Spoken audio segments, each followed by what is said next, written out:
Have you ever seen professional athletes and their pregame routine? They might listen to music on headphones, crack jokes with their teammates, stretch, or have their own unique rituals that go through in the same way before every game. Why? Preparation is paramount to performance. These rituals they do help to get their bodies and minds into the right mode for the upcoming event, and these are just the ones visible to the average viewer.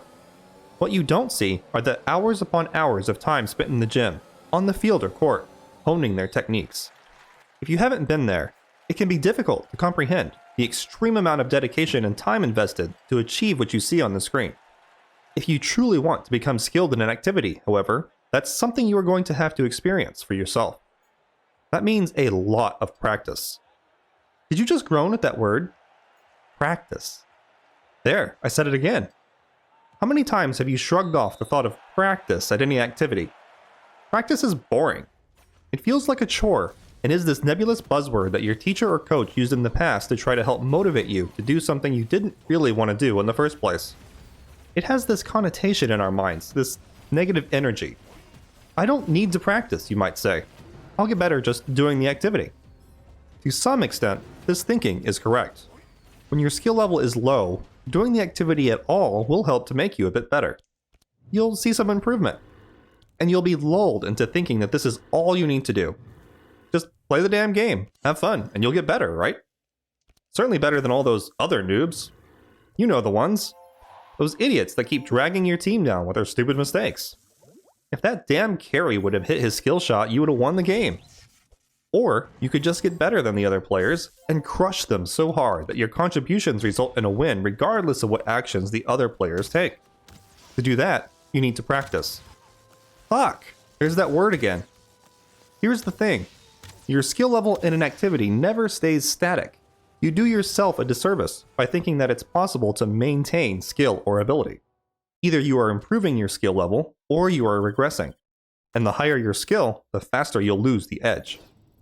So ask yourself, which do you want to be doing? I'm even going to take a step further and say that practice is specifically for slowing the rate of skill decay. You practice when you are happy with your skill level and do not want to progress further. I mean, this lines up with how most of us interpret the word practice, given our typical lackadaisical approach. Instead, I challenge you to train when you want to improve. That word has a different connotation in your mind, right? It implies head-down work. It implies focus. It implies results.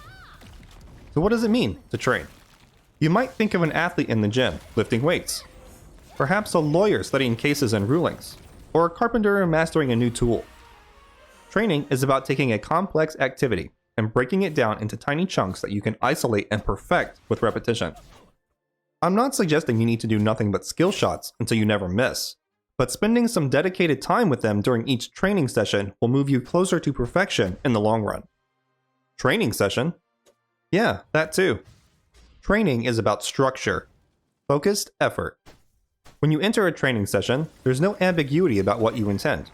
You have a specific task or tasks to work on, and you have a method to use.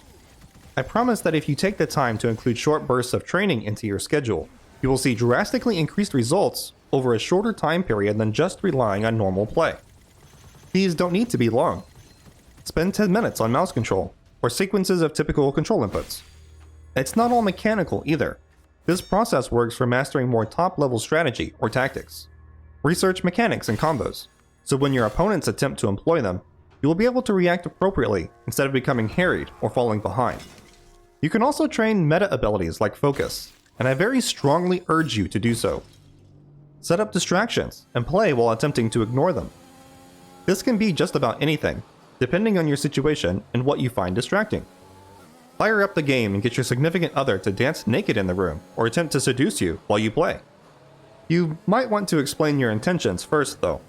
I don't want to hear about your relationship troubles that result from success in this arena. Turn on the TV, put music on, whatever is challenging for you to ignore. There is no magic bullet here. The fastest and most efficient method to improving your skill is to repeatedly tax it to its limit and slightly beyond. By choosing to design your playtime to include designated training sessions, you will supercharge your growth. I'd suggest anywhere from 15 to 30% of your time should be dedicated to these training sessions if you are serious about developing skill. That's overall time. So you might have one day that's just training and another that's solely playing. It might seem a low percentage to some, and I do think you can push it up to 50% if truly desired. But the reason I recommend a lower split is to maintain sustainability while achieving growth. You don't want to overtrain or burn out, which becomes progressively more likely with higher splits. Additionally, as your skill develops more technique and nuance, don't think that just because you worked on something in the past, that it's not worth your time to train it again. Remember, either you are regressing or you are improving. If you want to continue training your mind, I have additional videos about how to boost your capabilities in this series of How to Get Good. Playlist in the top corner. Keep pushing, friends!